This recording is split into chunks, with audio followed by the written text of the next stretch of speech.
मतदान हो चुका है, ज़बरदस्त बम्पर वोटिंग हुई है, 92% से ज़्यादा मतदान हुआ। अब दूसरे चरण की तैयारियां चल रही हैं और टीएमसी बीजेपी दोनों ही दावा कर रहे हैं कि ये बढ़ा हुआ जो वोट है वो इनके हिस्से में गया है। बहरहाल मेरी मुलाकात अभी अमीरुद्दीन बॉबी साहब से हुई है।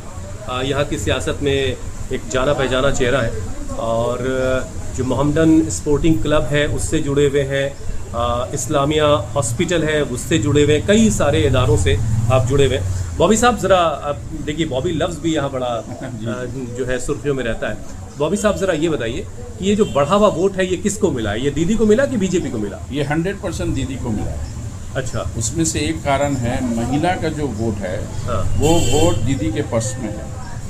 आज तक जो है यहाँ 35 साल 100 देखिए 100 वोट में से 50% महिलाओं का हो गया, तो 50% क्या महिलाओं का टोटल वोट दीदी को गया या उसमें से आप कितना परसेंट? देखिए 50% में 50% कोई रिजल्ट नहीं होता। हाँ, उसमें से 5-10% इधर उधर, तो आप मानते हैं कि 40% मिला होगा? 40% मिला। अच्छा, इस 40% में आप मुस्लिम मेंस का मिला दें, मुसलमानों का वोट किसके साथ है?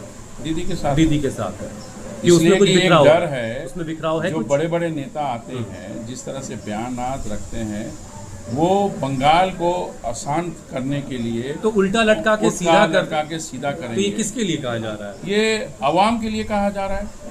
बंगाल के अवाम है, वो बंगाली भी भाई हो सकते हैं, मुस्लिम भाई भी हो सकते हैं, सिख भाई भी हो सकते हैं।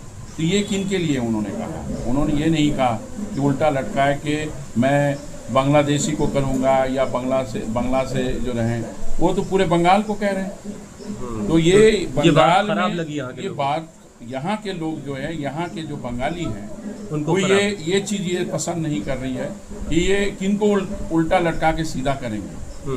तो ये बात अच्छी बात नहीं है। अच्छा, राजनीति में आप अमन सुकून लोग चाहते हैं, लोग अपना वोट देंगे। उनको ये समझ में आए कि ये रिपीट कर रही हैं 100%। कोई चैलेंज नहीं। पिछले बार के मुकाबले बैटल कुछ टफ है? कुछ टफ नहीं है, इसलिए कि पिछले बार जो सीटें बढ़ रही घट रही हैं? सीटें बढ़ेंगी। और बीजेपी की सीटें जो है 77 से कम होगी, बढ़ेगी नहीं। और कांग्रेस को आप इस बार कितनी सीटें दे रहे हैं? मेरे ख्याल से 4-5 सीट में कांग्रेस खत्म हो जाएगी। हुमायूं कबीर तो वो जीत पाएंगे? मुझे नहीं लगता कि वो जीत पाएंगे। आईएसएफ एक सीट जो थे वो मैं समझता हूँ कि एक सीट वो आए, उसके अलावा भी कई और सीटों पर मुझे नहीं लगता कि उसके अलावा कोई सीट आएगी। दीदी रिपीट कर रहे हैं, इसमें कोई शक नहीं, कोई 100% शक नहीं है। मुसलमान उनके साथ है, बंगाली उनके साथ हैं और लोग, बंगाल के लोग अमन सुकून चैन पसंद करते हैं। जो डेवलपमेंट हुआ है 15 साल में, गवर्नमेंट 34 साल की गवर्नमेंट को देखते हुए